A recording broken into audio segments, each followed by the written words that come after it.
Mayor Arya Rajendran Thiruvananthapuram corporation മേയറായി ചുമതലയേറ്റെടുത്ത് ഒരു വർഷക്കാലം കഴിഞ്ഞപ്പോൾ തന്നെ വികസന പ്രവർത്തനങ്ങളെ സംബന്ധിച്ചിടത്തോളം ഒരു വിമർശവും വെക്കുന്നതിന് വേണ്ടി മാധ്യമങ്ങൾ കഴിയുന്നില്ല.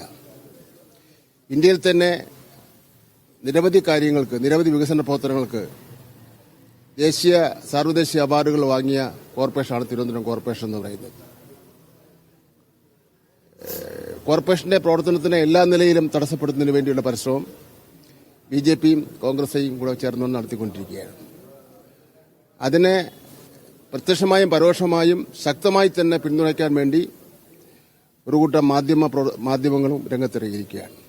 ആ മാധ്യമങ്ങളും ബിജെപിയും അതേപോലെ തന്നെ UDFും ചേർന്നുള്ള ഗൂഢാലോചന ശക്തിപ്പെട്ടു വരികയാണ്. അതിന്റെ ഭാഗമായിട്ടാണ് ഒരു സ്ത്രീ എന്ന പരിഗണന പോലും കൊടുക്കാതെയുള്ള സോഷ്യൽ മീഡിയയിലുള്ള ആക്രമണവും കഴിഞ്ഞ ഒരാഴ്ചക്കാലമായി ഏതാണ്ട് ഒരു അന്തർദേശീയ സംഭവ വികാസമാണെന്നുള്ള മട്ടിലുള്ള മാധ്യമങ്ങളുടെ ഈ വാർത്ത പ്രചരിപ്പിക്കുന്നതിന് വേണ്ടി നടത്തുന്ന പരിശ്രമം. അനുഭവമായിട്ടാണല്ലോ നിങ്ങളിന്നും മെയ് ദിനത്തിന് രാവിലെ വന്ന് കാര്യങ്ങൾ ചോദിക്കുന്നതിന് വേണ്ടി തയ്യാറായിട്ടുള്ളത്. ഞാൻ പറഞ്ഞോട്ടെ നിങ്ങൾ പറഞ്ഞാൽ മാത്രം വന്നുണ്ടോ എന്ന് ശരിയാവില്ലല്ലോ. ഒരു സംഭവം ഉണ്ടായി, ആ സംഭവം ഇതേപോലെ സംഭവം ഉണ്ടായി. ആ സംഭവത്തെ സംബന്ധിച്ചിടത്തോളം ഗവൺമെന്റ് അന്വേഷിക്കുന്നുണ്ട്. മേയറുടെ നിലപാട് സ്വീകരിച്ചിട്ടുണ്ട്. രണ്ടു കൂട്ടരും പോലീസിന് പരാതി കൊടുത്തിട്ടുണ്ട്. അതിന്റെ അന്വേഷണം നടന്നുകൊണ്ടിരിക്കുകയാണ്. അന്വേഷണം നടക്കട്ടെ.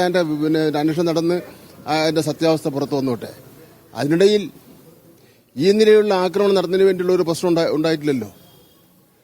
അപ്പം അതുകൊണ്ട് മേയറെ തീർച്ചയായിട്ടും മേയർ ഏറ്റവും നല്ല പ്രവർത്തനമാണ് കോർപ്പറേഷനിൽ നടത്തിക്കൊണ്ടിരിക്കുന്നത്.